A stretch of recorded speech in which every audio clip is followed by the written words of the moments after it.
Welcome aboard for another episode of Avocet Eats. Tonight we'll be making butternut squash soup. So to start it off, we're going to start with the most important part, the butternut squash.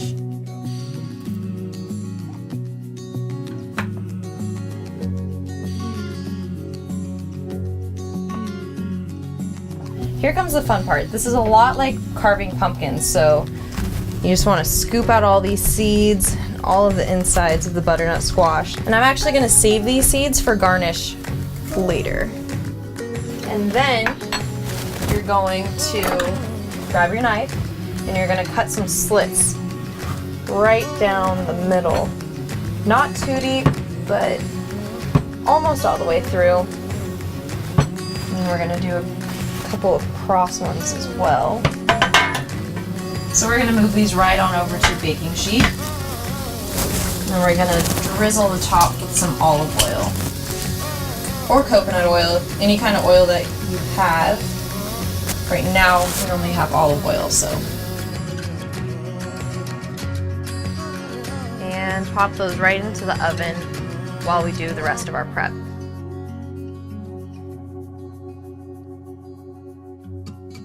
So our oven temperature is currently 400 degrees. I just turned it on while I was doing the butternut squash prep, but now that it's all warm and ready, I turned it down to 350. So I'll keep an eye on the squash while I'm doing the rest of the prep, and then I'll incorporate that a little bit later.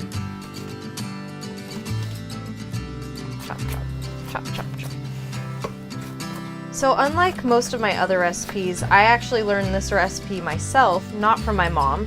I found this recipe online many years ago, and I just kind of modified it to fit our own tastes. So I finally came up with a recipe that's consistent, that works for us, and yeah, I'm happy to share it with you guys. Now we're gonna grab our favorite pot.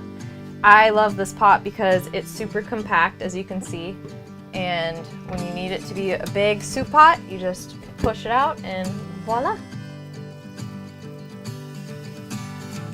Alright, so next we're going to be adding all of the vegetables to our melted butter. Can't forget the potatoes. So I just combined everything and I turned the oven off. So I'm going to wait for that butternut squash to cool down a bit before I take it out. And then I'm going to take it out, chop it up, and add it to this pot. And just because I have my lovely little hydroponic garden growing right here, I'm going to clip off some of this green onion to use in the soup. So as you can see, I brought the butternut squash out and it's ready to be chopped up and added to this pot. But first, we're going to add some of the veggie broth. Actually, we're going to add all of the veggie broth. So, there we go. That's about good. So now that those are out, we're just going to chop these up. And they should be a lot easier to cut through now that they've been in the oven and they've had time to soften up. It's hot. These did just come out of the oven, but since I'm so impatient, I'm just going to keep going and kind of power through the pain, I guess. Now I'm going to add the butternut squash to the pot.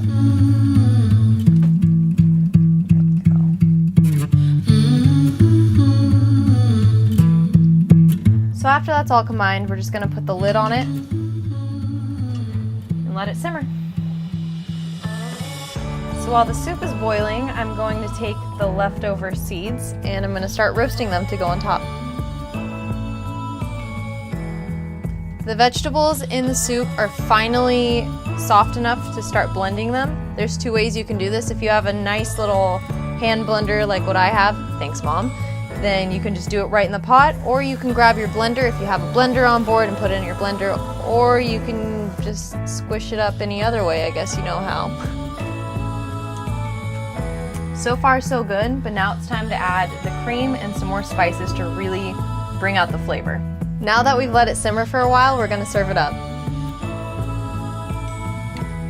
Remember those seeds that we roasted earlier? Now it's time to put them on top.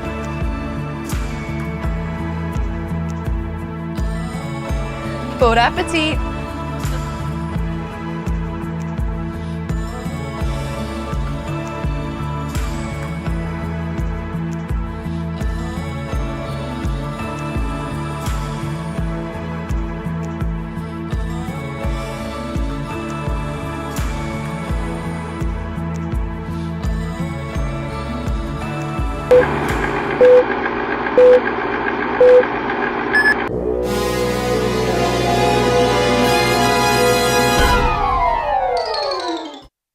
From my galley to yours, Bon Appetit. That was so intense. So.